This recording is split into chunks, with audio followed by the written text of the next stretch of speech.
नमस्कार।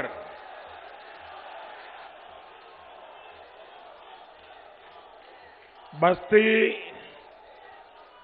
संत कबीर नगर, सिद्धार्थ नगर, आंबेडकर नगर, आप सभी लोगों को मेरा प्रणाम। आज 5वें चरण का मतदान हो रहा है। आज का मतदान यूपी में भाजपा एनडीए की प्रचंड बहुमत वाली सरकार को एक और थप्पा लगाने वाले हैं। भाइयों बहनों, यूपी को दंगा मुक्त बनाए रखने के लिए, यूपी को गुंडा मुक्त बनाए रखने के लिए, यूपी के विकास के लिए लोगों का भरपूर आशीर्वाद हमें मिल रहा है। भाइयों और बहनों, आज चंद्रशेखर आजाद जी के बलिदान दिवस पर देश अपने सपूत को याद कर रहा है। कल बालाकोट एयर स्ट्राइक के 3 साल पूरे होने पर देश ने अपनी वायुसेना के पराक्रम को भी याद किया। हमारे शूरवीरों ने देश को चुनौती देने वालों को उनके घर में ही घुसकर मारा था। याद है ना? याद है ना? ये दिन जब जब आता है, देश का सीना गर्व से और चौड़ा हो जाता है। लेकिन साथियों, भारत का ये पराक्रम दिल्ली और यूपी में बैठे कुछ गोर परिवारवादियों को रत्ती भर भी पसंद नहीं आता। ये लोग आज भी हमारी सेनाओं से सबूत मांगते हैं, उनके सामर्थ्य पर विश्वास नहीं करते। इसलिए ऐसे लोगों से यूपी की जनता को बहुत सतर्क रहना है। भाइयों और बहनों, बीते 2 साल से दुनिया में जो स्थिति बनी है उससे आप सभी परिचित हैं। कोरोना की भयंकर महामारी पूरी दुनिया को, पूरी मानव जात को 100 साल में कभी ऐसी महामारी का सामना नहीं करना पड़ा था। दुनिया के बड़े बड़े देशों के सामने संकट खड़ा हो गया। इस समय भी जो वैश्विक हालात है उस पर प्रत्येक भारतीय की नजर है। इस चुनौती भरे कालखंड में भारत ने हमेशा अपने एक एक नागरिक के जीवन की सुरक्षा को सर्वोच्च प्राथमिकता दी है। जहां भी संकट आया, हमने अपने नागरिकों को सुरक्षित वापस लाने के लिए कोई कोर कसर नहीं छोड़ी है।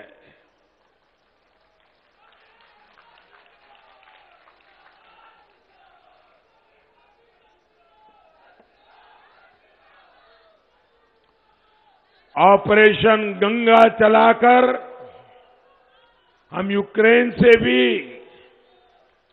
हजारों भारतीयों को वापस ला रहे हैं।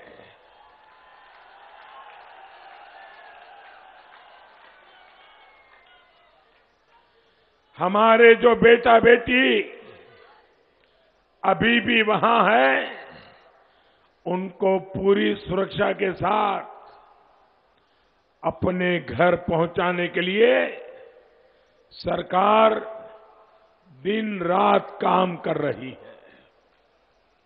साथियों, आज का ये दौर भारत को, हर भारतवासी को एक बहुत बड़ा संदेश दे रहा है। ये समय भारत को ज्यादा से ज्यादा ताकतवर, भारत को आत्मनिर्भर बनाने का है। ये समय जात पात से ऊपर उठकर, छोटी छोटी बातों से ऊपर उठकर राष्ट्र के साथ खड़े होने का समय है।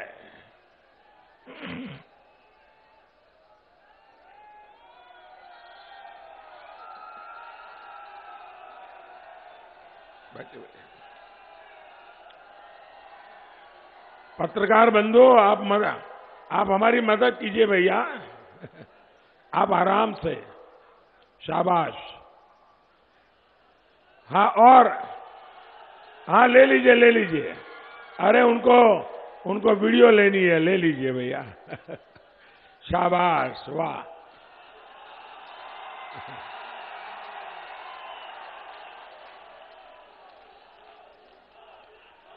आपका काम हो जाने के बाद अगर मुझे इजाजत देंगे तो मैं अपनी बात शुरू करूंगा।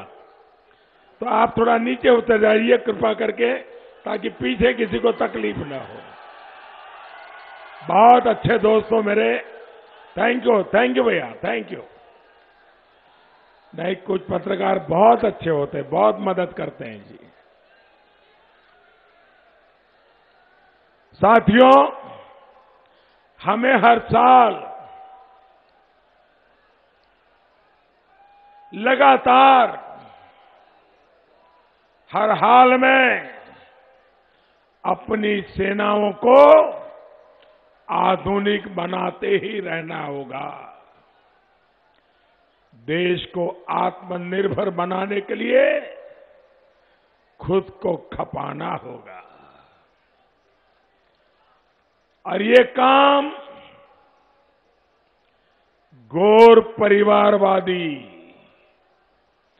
गैर स्वार्थी कभी नहीं कर सकते।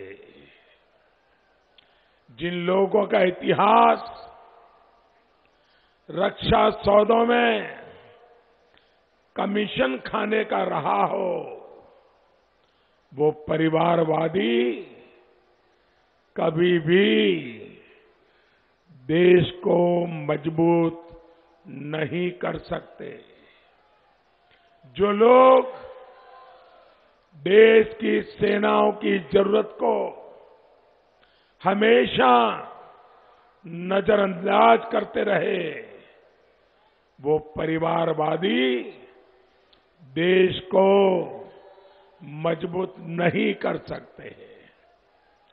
जिन लोगों का दिल देश में बम धमाके करने वाले आतंकियों के लिए धड़कता है, वो कभी देश को सशक्त नहीं बनाएंगे।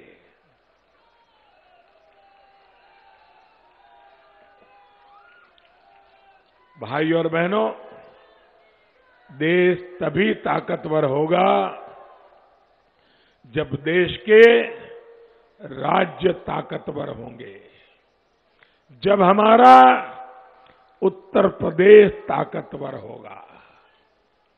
लेकिन गौर परिवारवादियों का तो एक ही फॉर्मूला है, पैसा परिवार की तिजोरी में, कानून जेब में और जनता उनके पैरों पर। ये उत्तर प्रदेश को, देश को ताकतवर नहीं होने देंगे। ये तो समाज के कमजोर वर्गों पर गुंडाई करने वालों, माफियाओं को ताकत देते हैं। कबीर जी इनके लिए ही बहुत पहले कह गए थे, दुर्बल को न सताइए, जाकी मोटी हाय।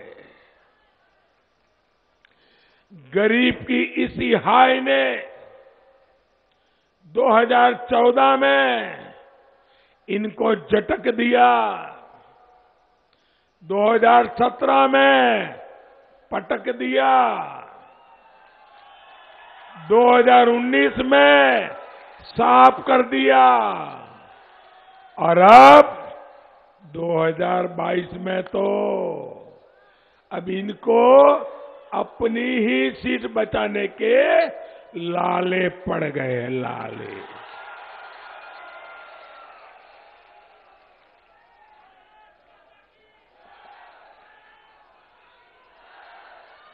साथियों, आत्मनिर्भर भारत अभियान सिर्फ भाजपा सरकार का नहीं है, बल्कि एक एक देशवासी की जरूरत है।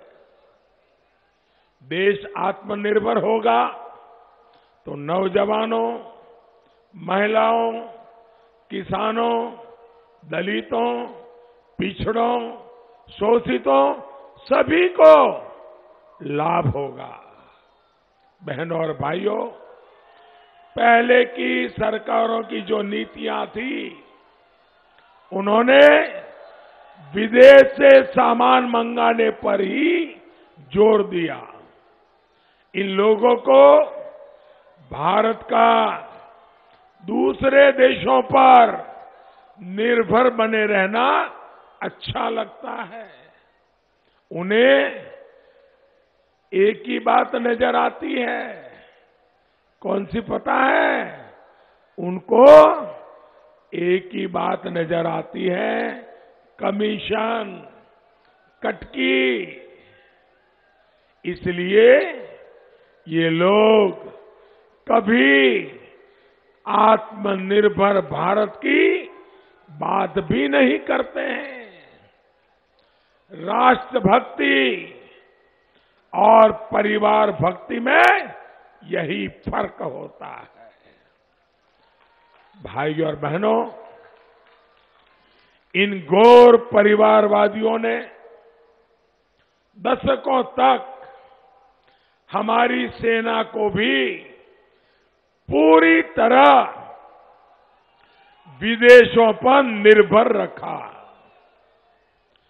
भारत के रक्षा उद्योग को बर्बाद कर दिया। लेकिन अब उत्तर प्रदेश में ही बहुत बड़ा डिफेंस कॉरिडोर बन रहा है।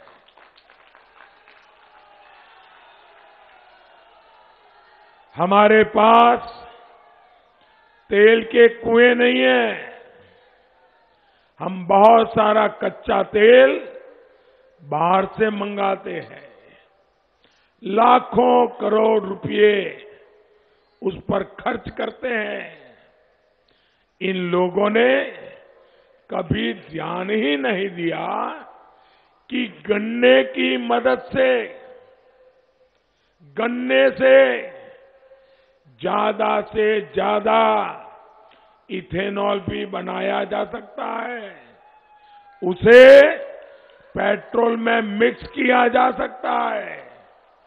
पहले लोग गन्ने से सिर्फ चीनी बनवाते रहे और नीतियां ऐसी बनाई कि चीनी मिले और गन्ना किसानों दोनों को सरकार की दया पर जीने के लिए मजबूर कर दिया।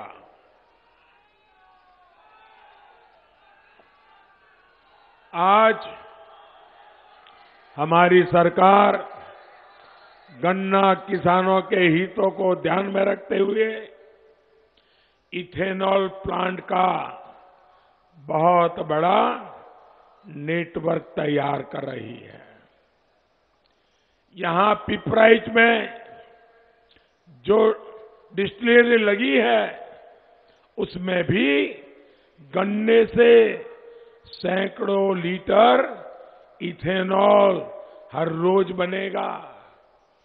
गांव में जो गोबर होता है, शहरों में घरों से जो कचरा निकलता है, उससे भी बायोगैस बनाने के लिए आज देश में सैकड़ों बायोगैस प्लांट बनाए जा रहे हैं।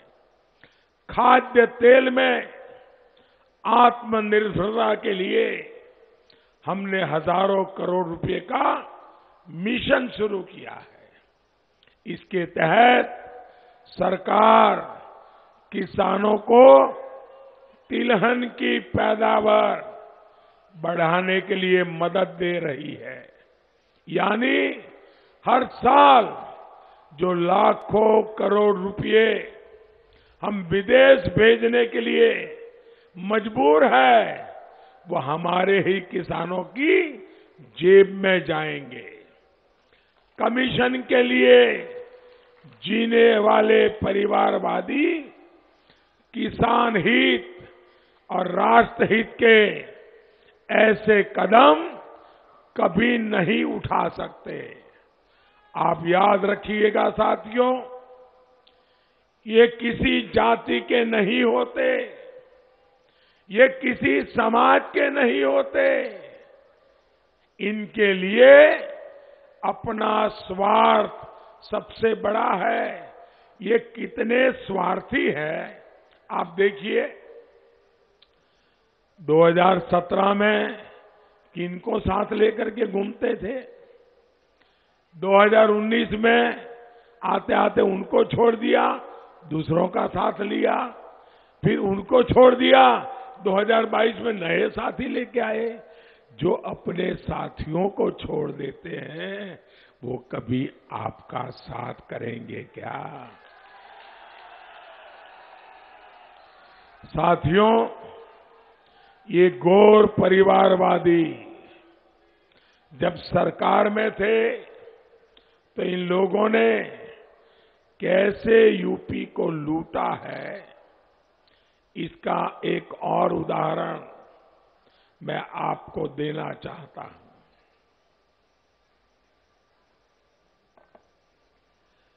जब इन गौर परिवारवादियों की सरकार के 5 साल के खर्च का लेखा जोखा किया गया तो पता चला कि हजारों करोड़ रुपयों का कोई हिसाब ही नहीं है।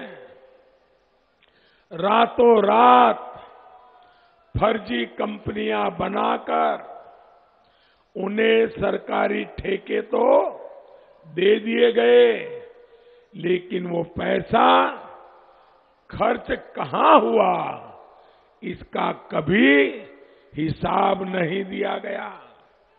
हजारों करोड़ रुपए से इस क्षेत्र में कितने स्कूल बन सकते थे, गरीबों के कितने घर बन सकते थे, लेकिन ये गौर परिवारवादी सारे पैसे खाकर बैठ गए।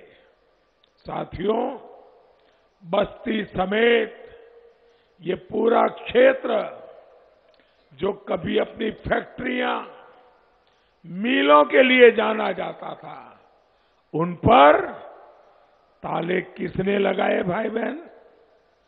किसने ताले लगाए? ये बेरोजगार किसने किया? भाइयों बहनों, गन्ना किसानों को, बुनकरों को भी इन गौर परिवारवादियों ने बेहाल कर दिया था। योगी जी की सरकार ने मुंडेरवा पिपराइच चीनी मिल का तोहफा गन्ना किसानों को दिया है।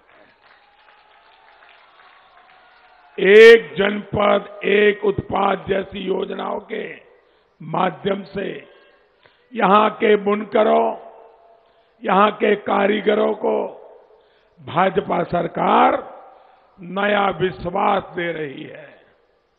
इस साल के बजट में केंद्र सरकार ने एक स्टेशन एक उत्पाद की घोषणा की है। इसके तहत हमारे बुनकरों, कारीगरों के सामान को बड़े मार्केट तक पहुंचाने के लिए रेलवे में विशेष सुविधाएं तैयार की जाएगी। भाइयों और बहनों, हमारी सरकार सबका साथ, सबका विकास के मंत्र पर चलते हुए हर गरीब को सशक्त कर रही है। जाति धर्म से ऊपर उठकर बढ़ाया है सम्मान, सबसे पहले गरीब कल्याण। इसी भावना के साथ हम काम कर रहे हैं। जब मेडिकल कॉलेज खुलते हैं, आईटीआई खुलती है, तो सबका विकास होता है। जब हम सिंचाई की दशकों पूरी योजनाओं को पूरा करते हैं, तो सबका विकास होता है। जब हम गरीब को 5 लाख रुपए तक का मुफ्त इलाज देते हैं, तो सबका विकास होता है। जब सरकार मुफ्त राशन देती है, जीवन बचाने वाला टीका मुफ्त लगाती है, तो ये सबका कल्याण होता है। भाइयों बहनों, आपका टीका लग गया? टीका लग गया? आपको एक भी रुपया देना पड़ा क्या? कोई खर्चा करना पड़ा क्या? ये बिना भेदभाव को हुआ कि नहीं हुआ? बिना पक्षपात को हुआ कि नहीं हुआ? भाइयों बहनों, मेरे लिए इस देश का हर नागरिक मेरा अपना परिवार है।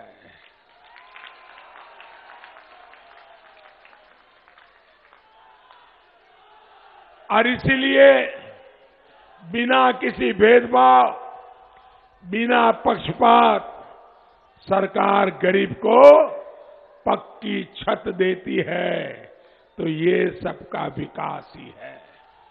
लेकिन गौर परिवारवादियों के लिए उनका अपना विकास, उनके परिवार का विकास, यही सर्वोपरि है।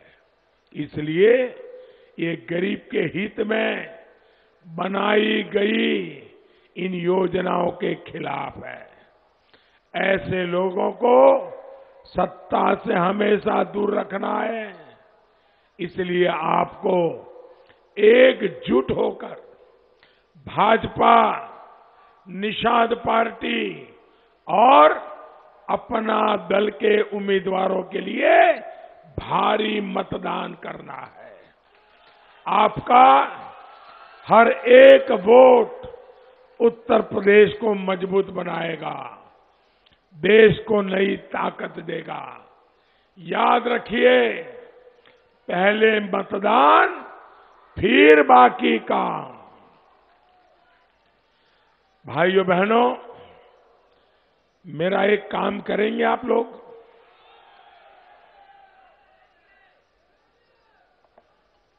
ऐसे नहीं, जोरे से बताइए।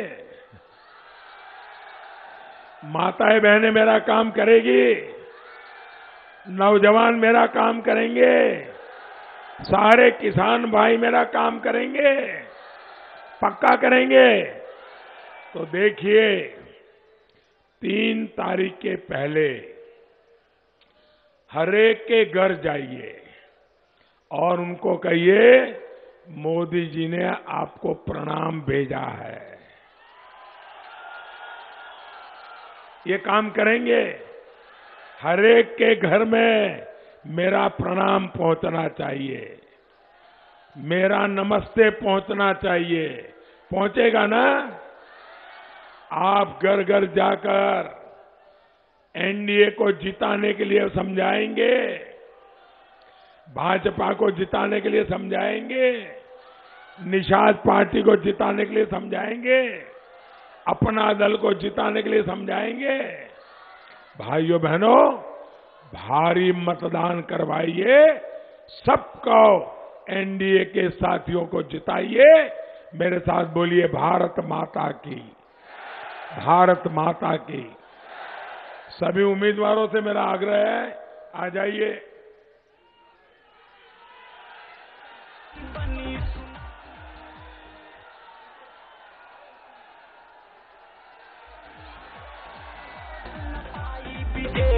फिर